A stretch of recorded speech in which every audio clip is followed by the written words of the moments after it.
What's up, Chiefs Kingdom? You're on another episode of Chiefs Focus Live. JP, Quentin, Caleb. What's up, guys? Doing pretty good. You guys look a little tired. You guys doing okay? It's just dog days of summer waiting for football to start, dude. It's driving me crazy. It looks like the work week's starting to catch up with you guys a little bit. Don't worry, you're almost there. Wednesday's almost here. It says on Tuesday. Yeah, sadly, it's Tuesday. What's up, Chiefs Live? Yeah, man, this is just this is that transition time where everything just blows. I mean, yeah, there's a little bit of, post June 1st stuff, which really hasn't happened. And then you get into July and it's like, blah. And then training camp. We're 26 days away from training camp, so that's not a bad thing. What's going on, Scott? Once that starts up, it'll be a little bit more entertaining. But we do have a few things to talk about really quick. Quentin had brought up the fact that there's 4 players that have not signed their tenders yet. One of them being Josh Jacobs. We could talk about that on another show, but that might take a little bit to get him to sign, from what I'm understanding. So that team is an absolute dumpster fire, and it's just becoming an inferno. He's good. He just needs a good system in place. Yeah, he needs a different team. Yeah. He's not going to get a good system there. He needs to go to a different team. So, but what? Who else is it, Quentin, that hasn't signed yet? Saquon hasn't signed yet, and then Evan Ingram, the tight end for the Jaguars. Interesting. So Saquon, that might be. I don't know. I don't know why he hasn't signed yet. I think it's just out of protest. It might be. Now, here's the thing, though. The team can pull away that franchise tag at any point. They have the right to pull that away. If he hasn't signed it yet, they can pull that contract away like any other sort of free agency contract. So by not signing it and waiting this out, you're pulling that risk of the team that's just like, I'm not gonna deal with this. So I mean, I understand why he's doing it. We've talked about this before, that just running backs are just screwed. They just keep getting screwed by the systems that they're in, by the fact that every Power 5 college football program is putting out an NFL caliber quarterback every year. And you can find quality guys late in the round or undrafted. And, these guys that come up and grind out 2,000 yards, from scrimmage seasons, you break them down, and when they should get paid to be a productive part of your team for the foreseeable future, they break down. And so it's just, rinse and repeat. So, when you have guys like Saquon who deserve to be paid, and Josh Jacobs who deserve to be paid because of what they've done, it just turns out that it is not in the team's interest to give them a long-term deal, and it sucks. So Josh Jacobs and Saquon Barkley are sort of in protest of that system by not signing their tenure right now. Yeah, and the one thing I've noticed too, and Quentin, you bring a very good point with those two guys, and what I believe and what I've seen, it's going to take something massive for that whole ideology and belief to discontinue. But what we see is you can find guys in 6th round, 7th round, undrafted. And the Chiefs have done, for the most part, since Jamal Charles, have done pretty much a running back by committee. Yeah, we see Pacheco is pretty much taking over, but McKinnon can come in and take some of the slack. And that's kind of helped the quote-unquote running back life in our room span and last a little longer than most. But I still, even in that type of process, I don't see the rest of the NFL adapting to that. And even if they did, you're still going to find someone else. So as soon as you have someone, let's say, whenever Todd Gurley was just dropping off in production, just doesn't do well, they kicked him to the curb and got someone else in out of another school. So, I mean, there's a quality talent there. I mean, Derek Gore, he was in the NFL for a couple of years on different things, practice squads and things like that. And eventually we see is that he did well at the Chiefs, and now he's out of the league because they were able to bring in someone else in. So, unfortunately, as much as I do not like it, and kind of hearing the quotes from different running backs, more specifically Melvin Gordon, what he just said, they're just not in a great position. And I don't really know what can be done to fix it. I just really don't think there's an answer at this point. Well, it's funny because they used to do Marty went to a running back by committee after he beat Christian into the ground for 6 straight years. Well, and he started doing that. And then Dick Vermeil did it as well. he went to a running back by committee Mm-hmm. for the fact that he just didn't like Larry Johnson and didn't want to play him at all. In fact, he didn't want to draft him. But teams will do that. It's just the fact that now it's an air attack game, and running backs have to be versatile. They have to be able to do more than just run or pound the rock. Exactly. So the days of the Zeke Elliott's are gone. You know, that's basically what he is. The days of the really Derrick Henrys are gone. I mean, he was an anomaly style player because he was so strong. Well, yeah, Derrick Henry is a player that's just he's built to play and he can withstand stuff for you. That's just some injuries. But if you can put him on a pretty good team for the most part, he's going to benefit off of what's around him. Yeah, but you got to have this. You got to have just versatile guys. You got to have a Kareem Hunt. You have to have Jerick McKinnon. You have to have guys like that. I mean, Pacheco, guys that can do everything out of the backfield and then line up in a wide receiver position and go out there and do it. Block. You basically just need a scat back, kind of how we see the running back has become more versatile. Yeah. Same thing is happening with the linebacker. The linebacker safety hybrid. Recently we see one of those guys were just drafted and was down at the Cardinals, Isaiah Simmons. We're going to see a new wave of those types of guys. So the game has just gotten faster. It's not we're just going to pound the ball down and throw in the better team win. That's just not what we're seeing. You have to be versatile and play multiple positions and do multiple different things. Absolutely. That's probably why we saw Le'Veon Bell was able to last for as long as he did, because he wasn't just downfield. He would wait. He would take his time. Crazy how he did that, but still do what he had to do. So all these different things we've noticed with the running back, as much as I would like it to be fixed, I don't see a solution at all. I don't. He was the only player only running back I think I've ever seen that could just stand in the backfield after getting the ball in his hands. He would just stand there. And I was like, what the hell is he doing? And then all of a sudden, he found that one linebacker that he could follow, or that one offensive lineman that he could follow, or find that crack in the seam, and he would take it. But, I mean, when he come to a dead stop, and it was like, wow, that's pretty amazing that he was able to do that. I got to give him credit for that. So, I mean, he would come to a dead stop and he put his hand on linemen to feel and to tell them that they were behind him. But exactly, we've got running backs that are still even on free agency, right? I mean, we've got guys that haven't signed like Saquon and Josh Jacobs, but Dalvin Cook got cut by the Vikings last week or a few weeks ago now, and he was a cap cut. Kareem Hunt is still out there, right? Like there are still quality running backs and high productive running backs that are out there to be signed. And if you're a Josh Jacobs or a Saquon Barkley, I understand where you're coming from, but I think you just got to accept the fact that your value right now is $10 million, which is a good chunk of change. Don't get me wrong, but I do believe that these guys, especially Josh Jacobs, for what he's done over the past couple of years, is worth more than that $10 million, because going forward, assuming that quarterback situation doesn't dramatically change, he's going to be the most productive person on that roster. So he's probably worth more than the $10 million he's going to get paid. But, this is the problem with the franchise tag. And I think that the franchise tag is being abused by these teams that sign someone to a franchise tag and then never come back to the negotiating table, because that's not what the franchise tag is for. It's for what happened with Kansas City a few years ago with Chris Jones, where it was we just needed some more time to figure out what was going on. Or, it's also supposed to be for we're not really sure. You've had like an injured sort of history.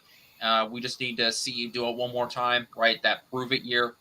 But everybody knows what Josh Jacobs is. Everybody knows what Saquon Barkley is. So it's an abuse of the system.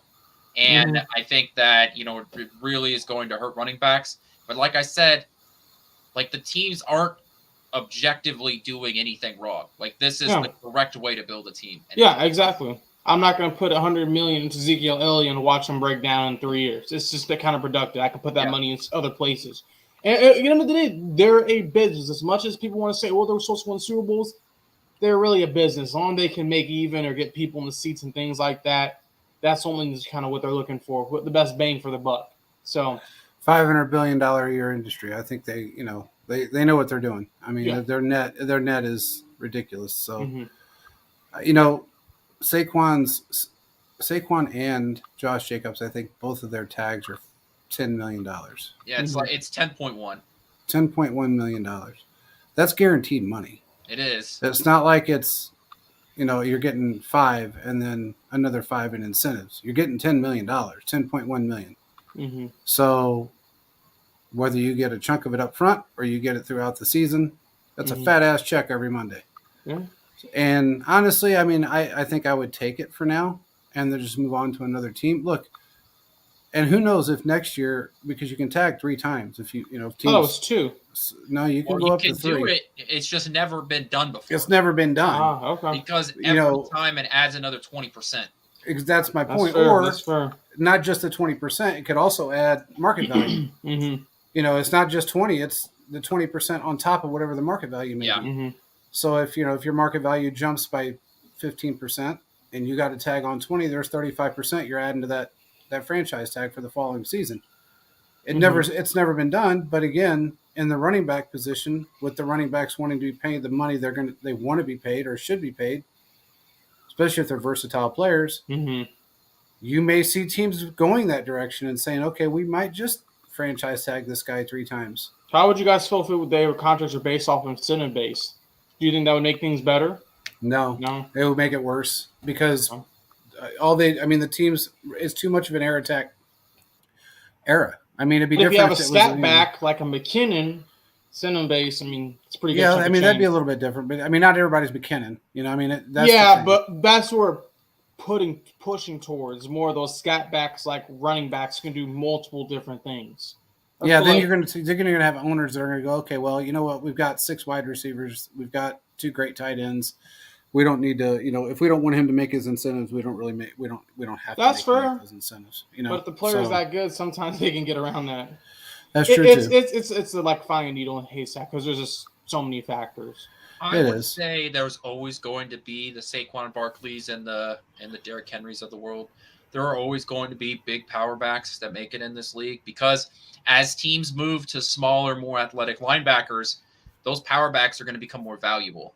And at least maybe not in terms of what they get paid because of the problems that we've just previously discussed, but I think that they're going to be more sought out by certain teams because if all of these teams, especially in the AFC, for example, are moving towards smaller, more athletic linebackers, more coverage style linebackers, right? And you're a team that needs to find an advantage because you don't have a great quarterback or whatever. Let me find a running back that can get some of those bigger gains because he could just maul over these smaller linebackers. So let me gain the advantage there. So I would say that these power backers, these power running backs are always going to have value. It's just that whether or not they reach that second contract is the problem that's going to move forward. I feel like the power running backs like the Derrick Henrys are going to fall on the line with the fullbacks. They're going to start falling by the wayside for a while, and they may come back later on. It's like nothing different than a clothing fad, shit from the 70s people are wearing right now. So I think it's one of those things to where you're going to see that it's going to fade out, kind of like the fullback has, and then it'll come back later on down the line when people become more predictable or whatever the case may be. But I feel like the power hardcore running backs like a Derrick Henry, they're going to phase out. I think you're going to see more scat backs, more Deebo Samuels, guys like that can actually come in and play every offensive position, skill position it is, as far as putting the ball in their hands and being effective at it. So we're just going to have to see how it plays out. But I feel like, some of these teams, some of these guys that are sitting right now, I feel bad for Kareem Hunt. He's a great back. He was great for us. He did a great job with Cleveland.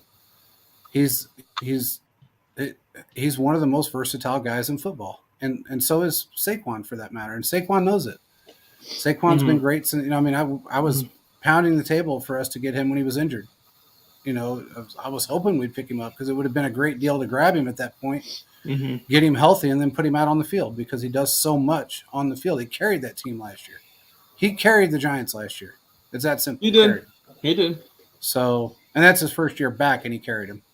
So, there are a ton of quality running backs left on the market. Ezekiel Elliott, I know that he's been beaten down, but you're telling me that there aren't teams out there that should consider signing him at least for a a backup role. You know, he's he'd no be a longer a backup. back, but he still has a value, especially if you do put him in that, you know, role as a third down back type back, right? We know he can pass block, right? Like Ezekiel Elliott has value. Dalvin Cook, like we talked about, he's coming off of multiple 1,000-year seasons. You know where he's going to end up? Who? Dalvin Cook? Yep. Miami. Goes to Chicago. Hmm? I got a weird feeling he's going to go to Chicago. I'm taking my fantasy. Him and Justin Fields. I'll make some money. Just throwing it out there. I think he's going to end up in Chicago. I think he's going to go there because of money.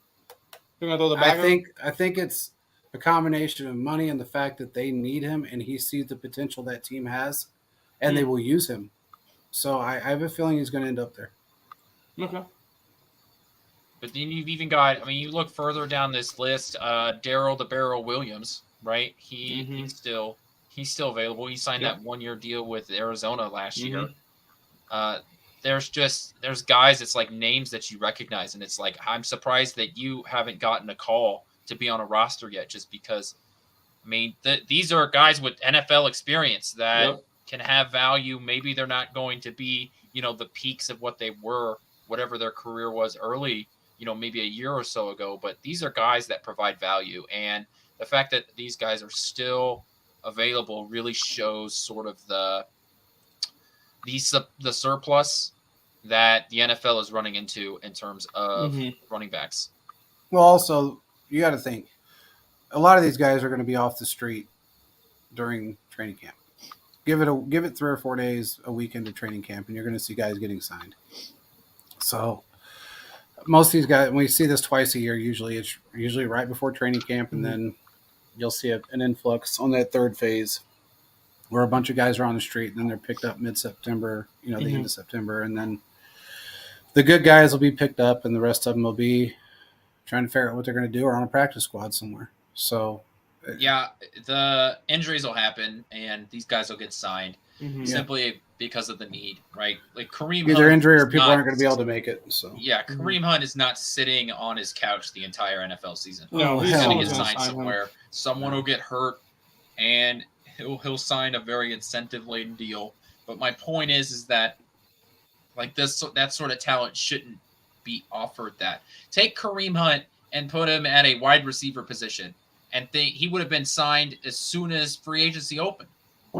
Because, you know, Kareem Hunt is that, you know, maybe third tier of running back, right? So a third tier wide receiver would have been signed within the first week of the NFL offseason. Yeah, I agree. And honestly, I don't know why teams haven't taken the flyer on trying to put him in a wide receiver role. He was damn good at it. I was just, you know, as like trying to compare the fact that wide receivers are, you know, so valued, but running backs just seem to lose their value, which is crazy because running backs consistently are putting up more yards and just production, even in a passing league. Yeah. But I'm, you know, beating a dead horse here. I mean, the two positions that are always going to be there in free agency is going to be defensive end and running backs. That's what it looks like for the next few years. I feel like. Yeah, I agree. I agree with Philip. I think we're personally done with it. I mean, there's a lot of teams out there that aren't, but I think we're done with it unless an injury happens. But we'll sign a defensive. We're going to get a defensive edge. But other than that, we're going to sign an edge rusher, and I've kind of heard some more rumblings about Carlos Dunlap again. So hopefully that I really hope he does come back. I mean, I like the guy. I think he did a great job for us. So, and he's a good mentor for these young guys. And we don't have one other than Chris Jones. We have absolutely nobody on that team that's a veteran. Yeah, but no a real veteran edge rusher. No edge rusher veterans at all. So we need to bring somebody in, which would be like a Dunlap or isn't Melvin Ingram back on the market again? I think so. Yeah, I think so. Yannick Ngakoue. I knew he still was. Trey Flowers still is. So it's another solid list. It's running backs and defensive edges. Yeah, and don't forget about the deal with Washington. So we can only hope. Yeah, that's still a very viable situation right now. So, and I think given the fact that there's camaraderie there, it's going to be It could be done. I'll just put it's a $4 million deal, is what it basically breaks down to be. And if you work the numbers right, it could be a break-even deal because we owe Clyde too. Mm. So we could really almost break even on that deal if we do it possible. the right way. Yeah. I agree with Philip there. I'm not sleeping on anybody on this team. I'm not going to sleep on one person. And yeah, I figured Melvin was still available. He's 33 years old now. He did an okay job last year with the Dolphins last couple with the years. Dolphins. Yeah, he did okay with them. So he might be 34 now, 31, 32. He might be 33. Going to be 34. You got Justin Houston that's still out there that wants to play. There's a lot of guys out there that still want to play in their older years. They still want to get out there and put the pads on. So, and I don't know if that's out of need of money or out of need of wanting to stay the hell away from their wife, or if it's just they can't give up the game, man. They put so much into it. They don't want to go. Yep. They've done it for so long. They don't know anything else besides being go to coaching. And some do, but from what I've seen is a lot of them, they just love the game so much they don't want to go nowhere else. They played since they were 6. Yeah. I mean, you look at Derek Blaylock. I mean, he's out there coaching football, soccer, baseball. Dude's coaching everything. You just find a way to stay with the game and help the next group. I mean, that's why I see a lot of guys going to coaching, or they go like Dion would go talk football and the talk networks and things like that. I mean, there's a skill set. If you want to do that, great. If you find another passion, do it. I mean, it's only the first phase of the life, really. So yeah. I mean, you got to think about it. Your retirement age in the NFL, on average, is around 30 to 33 years old. I thought it was That's younger. Really young to retire a multimillionaire. Is that average? Because that doesn't seem like average. The average NFL player like lasts 3 years in the NFL. Well, but I understand. Like guys that retire. They retire by choice, not retired by the force. Yeah, that's what I'm talking about. Makes sense. Yeah, most of them it's about 30 to 32 years old that just retire because they want to retire, or forced to retire because of injury. Yeah, the 2.5 year in and out of the league, that really doesn't apply to every aspect of the NFL. Some of that has to do with just not being picked back up again, not because of injury, not because of anything else. Maybe they're just not picked back up again. It used to be because of injury that your lifespan was 3.5 years in the league. It's really not that anymore. Now it's if you don't make the cut or you've got a bad rep or you've been labeled, whatever the case may be, that's usually the reason why you don't come back, why you're not asked back to any other team. It's not because you're injury prone, because if that was the case, John Ross wouldn't be on our team, Justin Ross wouldn't be on our team, Tony wouldn't be on our team. There's a million players out there right now that, you could take the 1,625 players right now and probably 1,000 of them have had injuries that could have ended their career and they're still playing. So this is more of a talent situation and a labeling situation of maybe their character, whatever the case may be, but it's not because of injury. When it used to be. It used to be, 3.5 years was your life expectancy because you were going to get your ass beat.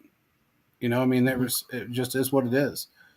It just doesn't happen anymore. I mean, you got Frank Clark. What's he in the league? 9 years now? Yeah, no, 9. 9 years? Yeah, 7, 8, 8 or 9 years, yeah. 8 or 9 years, yeah. I mean, that's a long time for any defensive player. Whether you're edge rusher or defensive tackle, that's a long time to be in the league. Offensive linemen lasted longer than most, even back in the day, which was really surprising to me. I mean, if you look at Will Shields, Willie Roaf, guys like that played 13, 14 years in the league as an offensive lineman, a starting offensive lineman at that, that's pretty strong. Those are guys that outlasted people because it was just determination. They can get over the pain. They can get, like a Mahomes. You get past the pain, you move forward. Some guys couldn't do that. So I don't know. We'll just have to see what happens with these running backs, but it looks like they're gonna. I feel like some of these guys are gonna get picked back up. I don't see Kareem Hunt sitting longer than. I think he'll be picked up by training camp. Somebody's going to take him. There's no doubt in my mind. It'll happen. Yeah. If we didn't have who we had right now in Pacheco, and then the guy, our undrafted free agent, and then you got McKinnon, I have a feeling he'd be back with the Chiefs because he was signed off on to come back to the Chiefs. Clark Hunt signed that off. So we've known about that for a long time. He signed off on that when Kareem wanted out of Cleveland. Was it last year or the year before? I can't remember when it was that he wanted out. And they talked about bringing him back. So behind closed doors. So that is what, we'll see. I mean, if a running back gets hurt, they'll go call him, I feel like. Right now, I don't see them rolling with nothing else. No, not us. But somebody will pick him up. Yeah. And you never know. Might be the Jets. Yeah. They got everybody else on the roster. Pretty much. I mean, he would be a great fit with Aaron Rodgers. He really would be. He'd be a great fit with Aaron Rodgers. So, anyway, Caleb, you wanted to do a little segment. Let's do the segment because I like the segment. I like the thought process of it. Sounds good. Okay, so there was a tweet on Twitter. You guys probably all seen. It's been very important. These tweets have come out because people want to know your favorite sports moment. Or when did you think your favorite player was him? What was your moment when your team won a Super Bowl? This, that, third, the other. There's so many different things out here. So how many Bengals fans answered that? Probably not many. Just wondering. I almost didn't want to go against them, but the tweet was a guy named Will Parkinson, and his tweet was name an NFL stat that seems fake but isn't. And the tweet that I put out was, JP, we all put out was in 2014, the Kansas City Chiefs did not have a wide receiver catch a touchdown the entire season, but they went 9-7 that year and had a terrific defense. So the Chiefs, 2014, did not throw a touchdown to a wide receiver. It didn't matter how many times Jeremy Mack was open in the end zone. Alex Smith did not throw them the ball. Our touchdowns came from Jamal Charles, Kelsey, and other tight ends and running backs. Yeah. We did not get a wide receiver touchdown, which is crazy. And the Chiefs almost made the playoffs that year, too. That's the crazy thing. Yeah, they were a game short that year. They were a game short of making the playoffs. And that last game was a game Justin Houston broke the record. I was at that. Yeah. Yep. It's and I don't know. Is that a record? Is that an NFL record? I think that is. It's a weird stat. Probably going back to like the 60s. Like that. That's just there's so many opportunity. So many quarterbacks fluke their way into touchdowns by wide receivers. Like, you throw a little bubble screen and he breaks it out for 50 yards and it's a touchdown. And that's technically a receiving or a wide receiver receiving touchdown. So it is an insane stat, especially with the context that it's 2014 in the NFL where it's a passing league, with the context that you have a quality quarterback, right? We aren't throwing Drew Lock out here, okay? And you have arguably the best offensive coach in NFL history, and he still couldn't do it. So, and I believe the receivers on the team weren't like horrible. They weren't great. Obviously, they didn't catch a touchdown pass, but they weren't like the worst team ever put together. But Jeremy Maclin was actually a really good player. I think that was just a situation that was a little bit more of an Alex Smith situation than it was anyone else. And the offense wasn't just that great. Yeah, they weren't meshed either. They didn't mesh very well. It seemed like they just didn't have that chemistry that they should have had that year. It was a very weird year. But to still think that, not one single wide receiver touchdown and they went 9-7 and missed the playoffs by one game. That's pretty insane to think about. Yeah. No matter how you look at it. And I think when you look at the end of the day, that just shows you how good that defense was.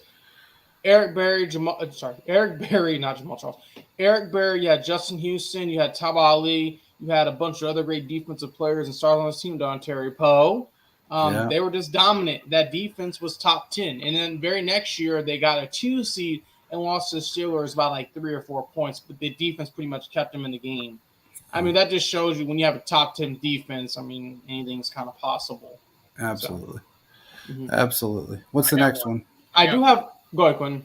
Okay, are you ready for this? Everybody listening, prepare because you're not going to believe me.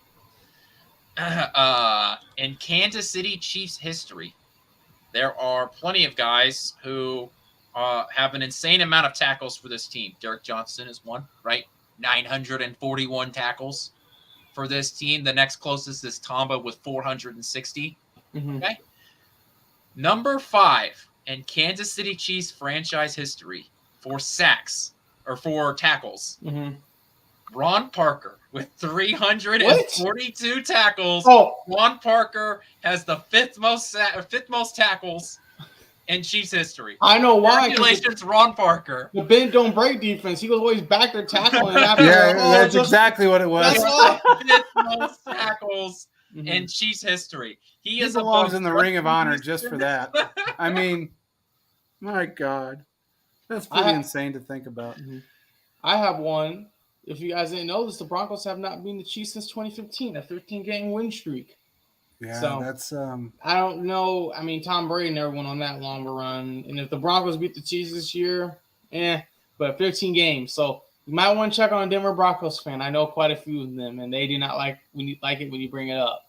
They like to say, Travis Kelce's not nice, and everyone else is just aren't good. I'm like, okay, well, I mean, 15. Do you know how many times I've heard over the last 6 months Travis Kelce's a dirty player? Where do they come up with this shit? When did Travis Kelce become a dirty player? They're jealous. They want the high moment of these Broncos fans in the last 20 years is when they won the Super Bowl in 2015. After that, it's been boom, stock market crash, and 1933 just crashed. That's pretty much what it is. Yeah. And as a Royals fan, I know that 2015 was a long time ago. That is true. That is a long time ago.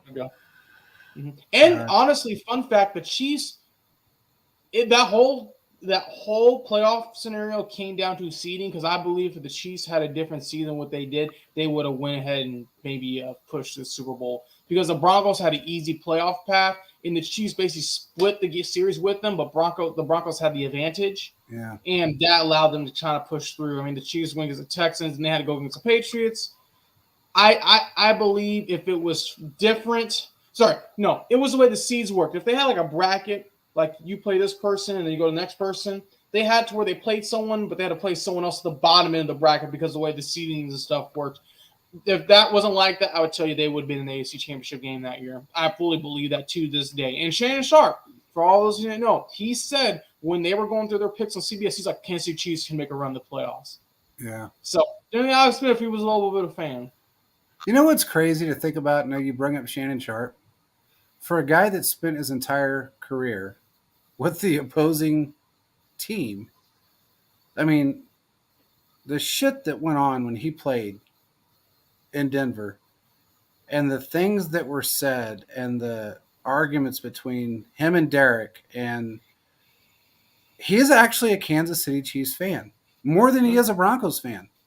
Yeah, at this point, I think he's denounced his Broncos allegiance. I think he might just take his retirement back and say, hey, did I play for anybody else? Anybody at all? They just haven't done anything to it. It's just been it's been the same cycle. Okay, we're going to get the same quarterback who's not good. They're going to get the same head coach who's playing game musical chairs.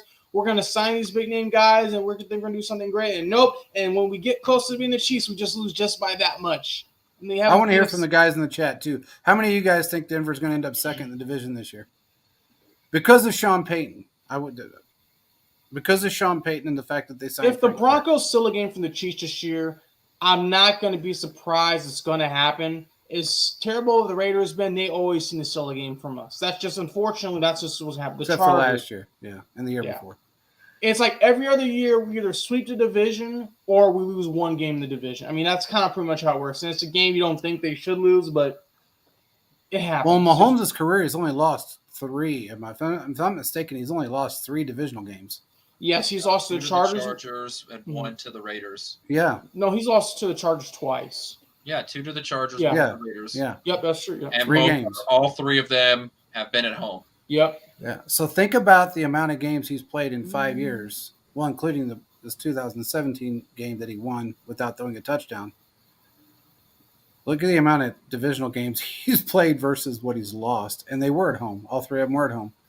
But that's a pretty crazy stat to think about. 6 years, really. And you only lost 3 games in your division in 6 years. And it wasn't all 6 years. They were just dead, horrible teams, because the Chargers always gave us a run for our money, and they still do, for that matter. I mean, it is what it is. But I want to know who thinks the Broncos will come in second in this division this year because of Sean Payton and Frank Clark. I agree with Scott. I think they're going to be third. They Think so? might push second. That's pushing it. I think it's very possible with the way I believe everything's kind of looked like. I can see them getting third. Raiders will be last. Chargers, I think, could take that step up. Okay. What do you think, Quentin? Raiders fourth, Broncos third, Chargers second. I think that Justin Herbert is just what you need in today's NFL. You need to be able to go down. You need to be able to score points, and he's the only other quarterback in this division that I trust at all. I do think Justin Herbert is a top 10 quarterback. Absolutely. The problem has been the team around him and the fact that the Chargers are not only facing their weekly opponent, but they're also fighting the IR every week. So that's been sort of holding them back. But the Chargers are a better team than the Broncos. I can say that. I know what I'm getting out of my quarterback. I can say that. That's right. Yeah, nobody knows what they're going to get out of Russell Wilson this year. Yeah, so he seems. I mean, I don't know that 1987 Jane Fonda workout he's doing right now. I don't know if that's helping him or not helping him. But slide. But I don't even know I can't even put into context what that does for him. I mean, to me, it looks like it's Jane just Fonda probably agility, aerobics. Moving back and forth. It's agility, probably just. He does. I will give the him muscles this. up. He looks like he lost weight. He looked pretty heavy last year, and he looks like he lost a little bit of weight. I will give him that.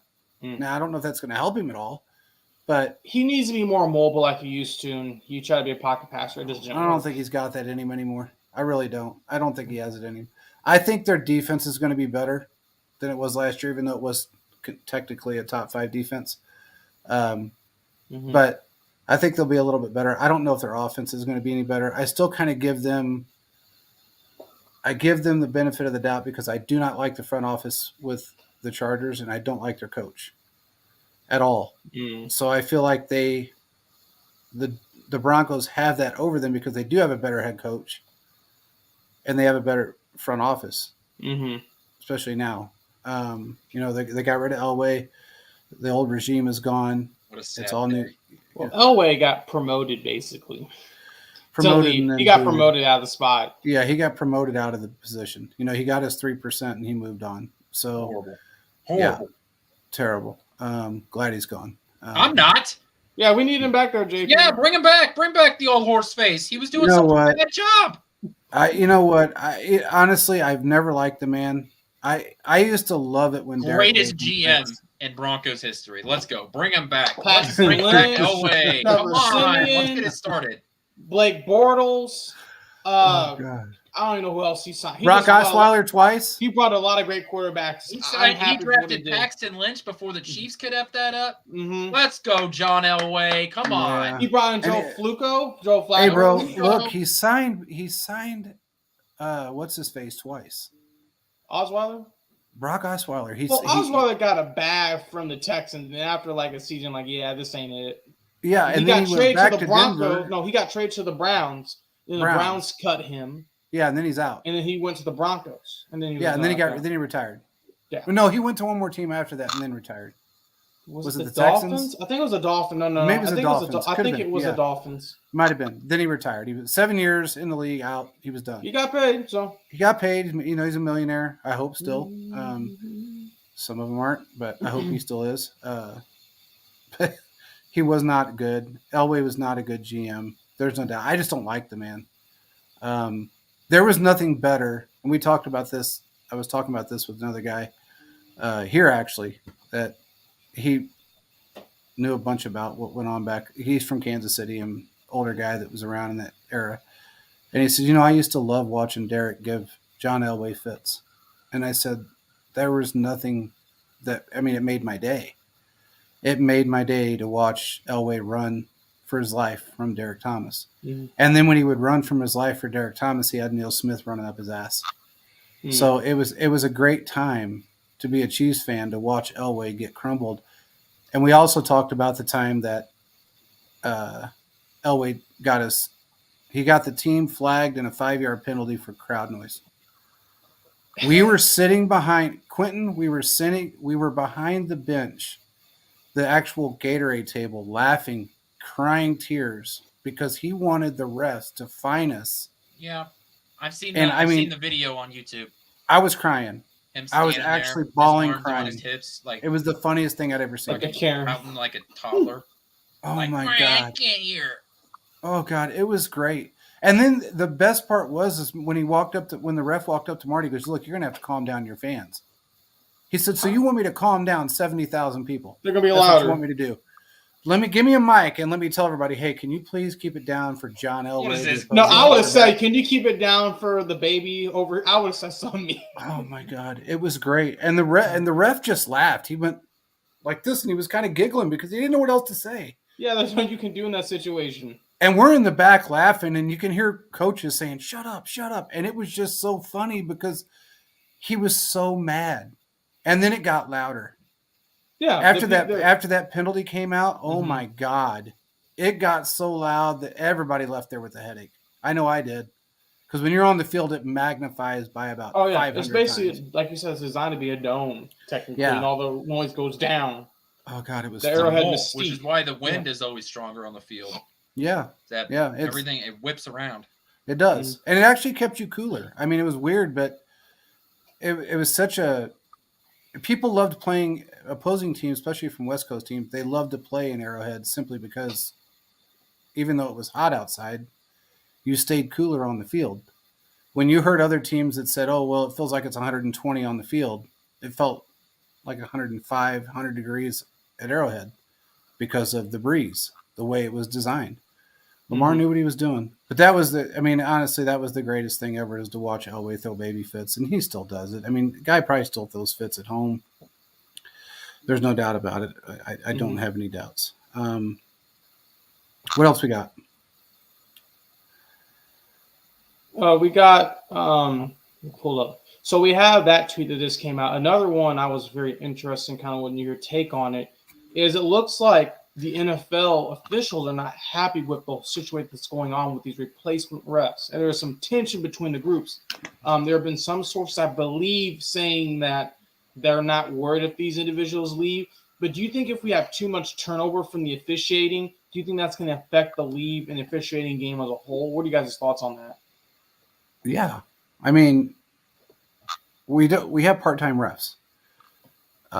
They get paid very well to be a part-time player ref, and some of them were 30-year refs that are now gone. They got paid under the table and a bunch of crazy shit. But we know what happened when you brought in, during the COVID years. We know what happened. We watched it physically destroy games, destroy teams' We've playoff seen hopes. replacement refs. Remember that Packers Seahawks game? Yep. With the Yeah. Hail Mary, right? Yeah. I mean that's one of the. You can't tell the story of the NFL without that moment. Yep. Aaron No. Rodgers pumps back to throw one of his game-winning Hail Marys like he's done so many times before, and you get the ball gets caught. You've got one ref calling an interception and the other one calling a touchdown, and that's the game. And that Yeah. ref still to this day has pretty much, I think, stood with what he believed, and like, no, man, that's an interception. So we see what happens when you get true replacement refs in there. It's not great. So No. yeah, it's a ton of turnover in any whatever job it is. You get a ton of turnover at once, it's not going to be good. But the other part of me is like, man, the NFL reffing is so bad.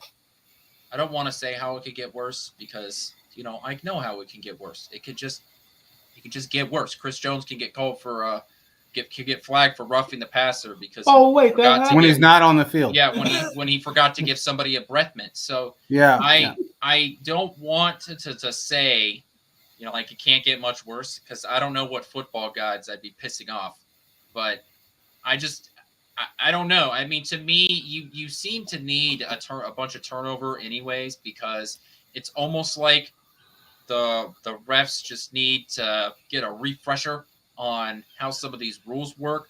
But on the other hand, it's like it's also a rules problem to begin with because some of these rules are very poorly written, like the roughing the passer. It's the only rule in the rule book that when in doubt, throw the flag. So I just think that getting a whole bunch of new refs in is probably going to make me want to pull my hair out more. Mhm. There's going to be a ton of moments coming onto a show after, on a Tuesday. Maybe it won't be a Chiefs game, but we'll be like, at the very end of the show, we'll be like, hey, did you see that? Did you see that Saints-Falcons game where that ref just like blatantly missed this call? And I just hope that the NFL, I'd like to think that they want to put the best product out in the field because that determines how much money they make. But I damn well know that, the NFL, as long as it's being played on the field, there's at a certain point they don't care about it. So they're gonna make their money. Honestly, I don't think he's wrong because I just find it interesting that the phantom holding calls that CBS never wants to show us. Well, that was actually that was done on purpose. Christian had a strip sack in Mahomes' third game ever all starting. Had 3 touchdowns in the first quarter. Christian's got a strip sack and a touchdown, and there was a phantom holding, and they never showed us. And there always a phantom holding. It just makes 0 sense. I can't stand it. Fun fact, Caleb. Fun fact. CBS is the only network that has agreed to not show sidelines or certain plays during a game out of all the networks that show NFL games. It's silly. They did it with us during the Eric Bieniemy issues with everything that went on during the 21 season. They did it with us then, and they did it with us, especially with 4 other teams with certain plays that should have never been called. The NFL's got to deal with them. It is what it is. They're the only network that allows it to happen. So it's somebody had brought up, and I was going to ask you guys about this. Somebody had brought up basically going almost AI robotic refs, taking the human element out of it. That's still going to be a problem because regardless if you put a chip in the football, you put a chip in the pad, something's going to malfunction. Yeah. Something's just not going to work. And unfortunately, the officials, I believe they try to do the right job 95% of the time. And yeah, you have some guys who they may have liked a team or another. People are starting to crack down. They found an NBA ref had a burner that was defending himself, was a huge Celtics fan. So, I hope that stuff can get better over time. But what I ultimately think is going to happen, as technology gets better, it's going to help. But it also is going to hurt and also hinder because some things that you would think that are fine, they'd be like, oh, that's a problem. Literally, you can call it a holding on every single play. Absolutely. I know everyone likes to go back to what happened in the Super Bowl. That was a holding. That was a game-defining play. But no one talked about the holding that was going on with the Eagles in the beginning of the season or what the Jets were having or whenever you have guys completely just blatant push-offs. If you put sensors and pads and things and stuff like that, we all don't like the way the NBA and how slow it is, and we all did not like how way baseball's slow. Just imagine every other play they have to go check the monitors and sensors for the penalty. Yeah, it's just going to cause a problem. That's something. I think that if you put chips in the balls, it could help you, like when the ball crosses the goal line, for example, or whether or not it's a first down, right? Like those sort of things. That is a question of did it or did it not happen, right? That's a yes or no. There's no gray area there. Did the ball pass the little laser? Okay, that's the question. Yeah, where's the chip? You can have those sort of issues solved there, right? And you can take the human element out of that. Yeah, that's fair. Because there are a ton of times where, like, especially when you get into that scrum on the 1 yard line and you're trying to score, and you can't find the ball because there's 12 dudes, that are all in a pile. Yep. And so you literally just can't see the ball. So I do think that there are some ways that you could use it to sort of assist that. Sometimes field goals can get a little weird, right? Where if the ball goes over the top of the post and you're just like, I have no idea if this is good or not. You can use chips and stuff like that to help with that. But there's some stuff that you just can't take the human element out of the game. And to be honest with you, that's probably a good thing. I do think that judgment calls need to be made, right? If a guy is being if a quarterback is throwing the ball and he gets smacked on the shoulder right after the ball is thrown, I don't want that to be called roughing the passer, because that's just forward momentum of a 300-pound man. Okay. So, maybe like would an AI call that a roughing the passer? Maybe, because by the letter of the law, that's roughing the passer. Well, we know this. The the offensive line all year last year was false starting.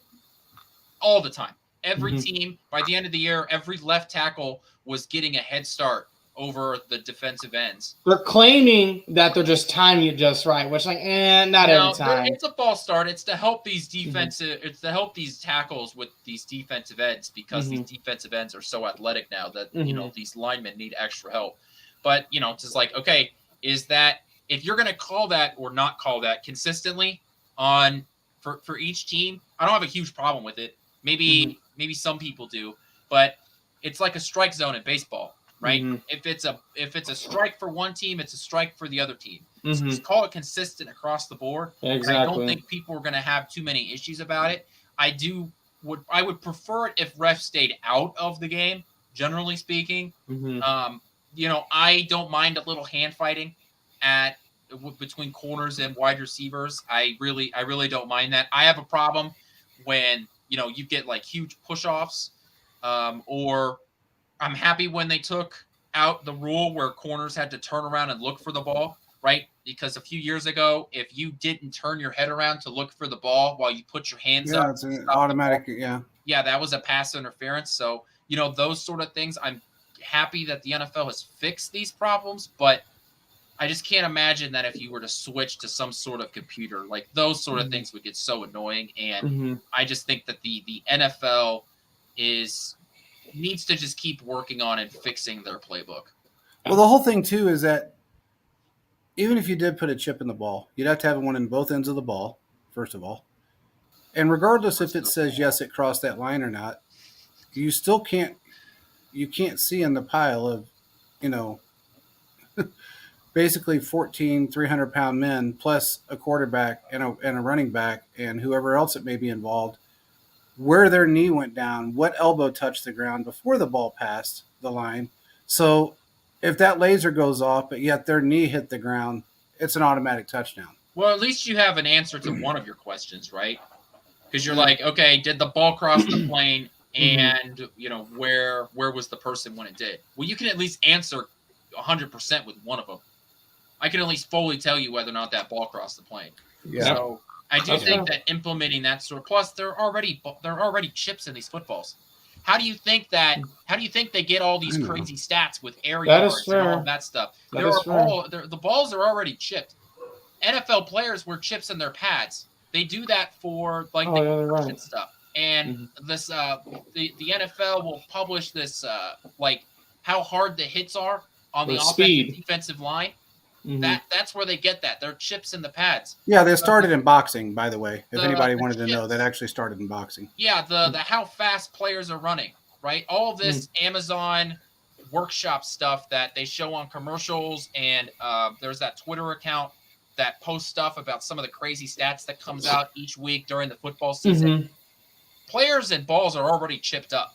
So it's just a matter of implementing it to use it in the 21st century. The fact that we have 86-year-old men and a chain to figure out whether a ball goes 10 yards or not, it is insane. They're not moving too fast for you, Quinn, aren't they? The chain's getting singled up. We call two dudes holding a 10-foot or 10-yard chain the Chang Gang, okay? And then we send them out there to tell me whether or not someone got a first down. Are you shitting me right now? They're getting paid.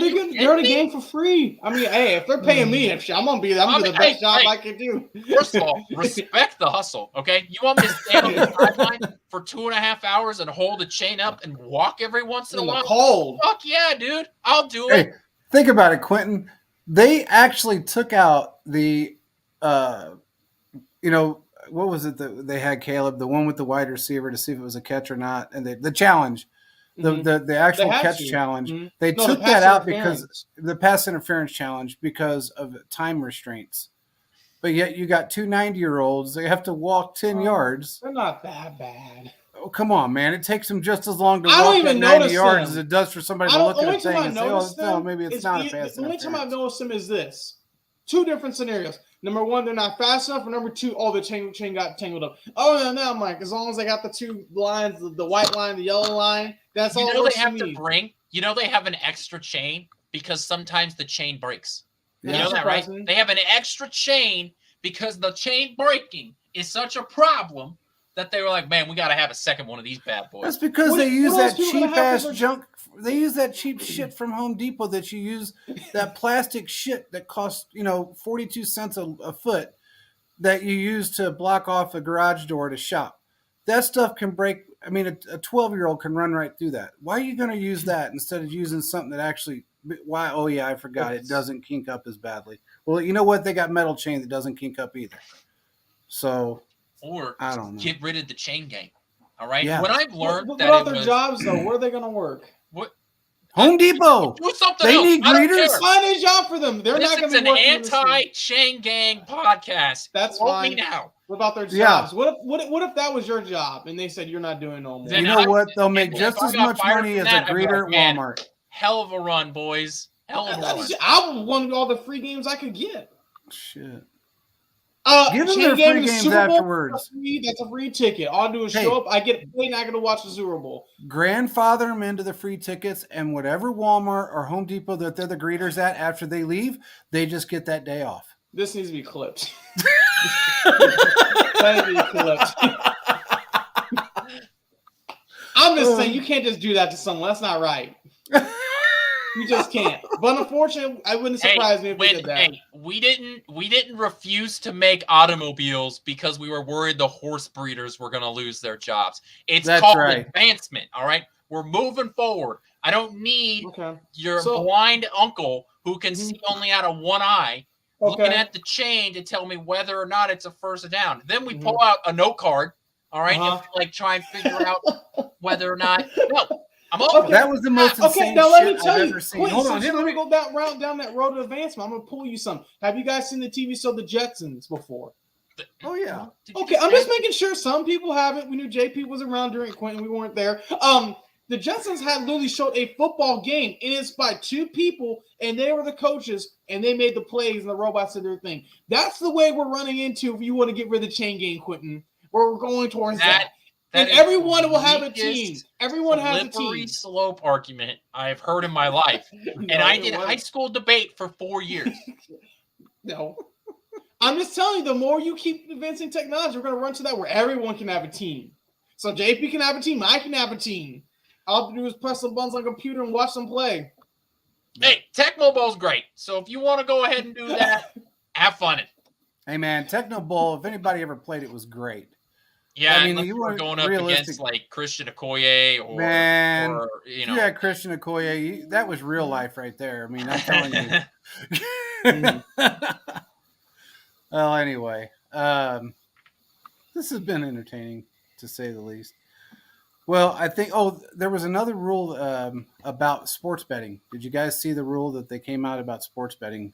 How Don't they bet. They were going to implement it as far as the penalties were concerned. How they were going to make sure that people weren't betting against their own team. Whether apparently they're not supposed to bet on any sports. Now I don't know why They're that not is. supposed to bet on anything while on the team facility. Yes. That's the rule. So if you're Joe Schmo, wide receiver for the Colts, I cannot bet on the NFL anywhere, and I can't bet on anything while I'm in the team facility. But I can go back to my house and I can bet on the NBA playoffs. What if I change my VPN?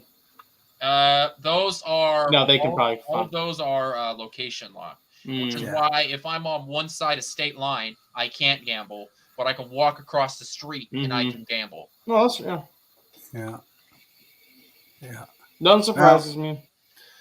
I don't know. They keep putting all these rules in, and they keep trying to make things change the narrative. But honestly, man, you can get your mom to make the bet for you. You can get your uncle I just Bob. wouldn't even have Anybody a can make the phone. bet. So, it is what it is. These guys, they just need to be a little bit more smart about if they're going to make a bet.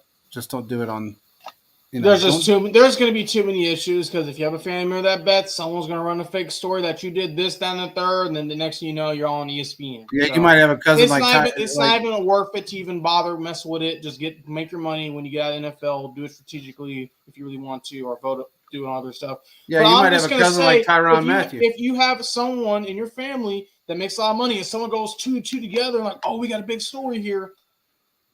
There's some issues of policy invasion and privacy stuff that can get pushed on. Well, then you might have that cousin like Tyrann Mathieu had. That'll just try to extort your ass. Well, unfortunately, that's So I mean, it is what it is. And he's not the first and won't be the last player that's been extorted by a family member. So Chris Jones went through it. So look, hey, sports gambling is fun as long as you view it as entertainment and not as a way to make money. And that's the thing. And that's the way I view gambling. That's gambling in general. Is a form of entertainment, and like any other entertainment, you got to go within your limits, and that's all I have to say about that. Yeah. Well, here's what I'll say about it, and then I'll end it because I live in a gambling town, and what I tell people all the time is that if you gamble because you need the money, if you're broke and you go out and gamble, you're going to lose because your mindset is, I have to have this. I have to have this money to pay my house payment. I have to have this money to pay my car payment. Whatever the case may be, if you need the money that badly, you're not going to win it. When you go out there with the mindset that I don't give a shit about the money that I'm going to lose, when I go and I stick it in that slot machine or I slap it down on a table, you're going to have a better chance of winning. Mm-hmm. It just is what it is. Gambling out of need is always going to kill you. You're very lucky if you win gambling out of need. There was a woman just recently that won $5 million on a scratch-off ticket in California, and she had been homeless for 5 years. And she got somebody gave her money. I think it was either a $20 or a $50 ticket she bought, and she won a $5 million payout. And she bought herself a house. Now, she lives in California, so $5 million isn't going to get you much. She bought a studio apartment. She basically got herself a 3-bedroom. Small town Missouri, buying some acres and calling it a day. Damn, Skippy. Better, and I ain't working.